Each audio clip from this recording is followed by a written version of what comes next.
What are you upset about? Bitte.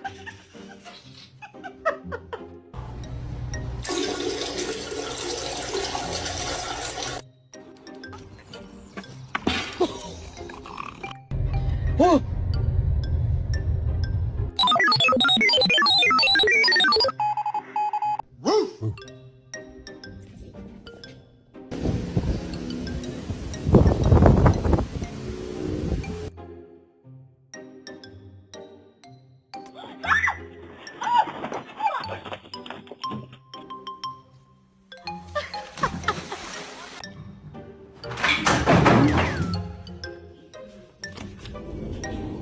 You ready to come in?